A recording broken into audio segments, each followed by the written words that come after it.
All right, Next Gen Web is joined by Rachelle Chong, a member of the California PUC.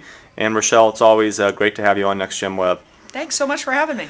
Well, you just wrapped up a panel talking about the FCC's National Broadband Plan, and you, of course, had a lot of thoughts on that.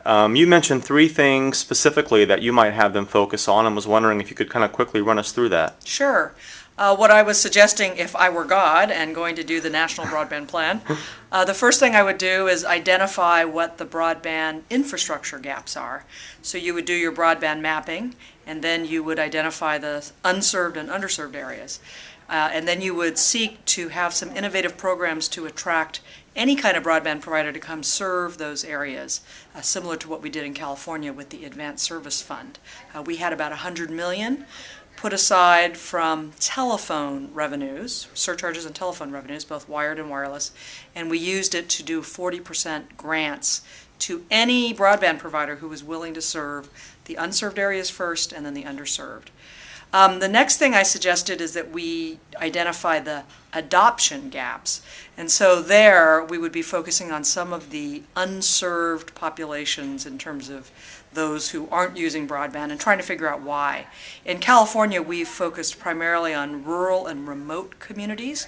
We've also focused on the urban disadvantaged, so low-income housing developments, minority communities. And then finally, we also have focused quite a bit on people with disabilities. They're really off the broadband superhighway, and so we've been reaching out trying to find out how to give them access to the net, and it really changes their lives once they get that. The third thing I suggested is that we really need to revamp the universal service public policy programs and move away from just a voice-oriented focus to a broadband-oriented focus. I think that it's time for us to focus on broadband systems, but also not just service, but also internet equipment, so that you have a full package. I also think you need to work on digital literacy, which I guess is part of number 2, the adoption part. But when you put that all together, I think we could then move the bar much faster than our current system. That's great. Finally, Rachelle, are we able to talk at all about what role the regulatory environment plays here? I mean, is that, the FCC currently has an NPRM out on net neutrality. Is that just noise around the larger effort on broadband, or, should people take that seriously? Well, we're certainly watching it here at the state level. We don't really get involved in that debate because it seems to me more of a federal issue.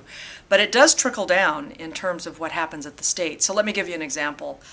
When the broadband ARA applications were filed, we expected more of the ILECs and the cable companies to file, but not that many of them actually did, at least for California. And we were surprised by that. But when you look at the strings that were attached to the broadband ARA money, I felt that they were probably too much, and these providers weren't willing to accept them. Now, on the other hand, the positive thing about it is that we had some really innovative internet service providers who normally may not play get involved and put together some very innovative solutions to some really remote areas or hard-to-serve areas here in California. So in some ways, I think it was positive. In other ways, maybe it was a little disappointing that we didn't have some of the usual players stepping up. Sure. Well, you're a great voice and leader on these issues, and we appreciate you spending some time with us today. Oh, it's my pleasure. Good to see you again.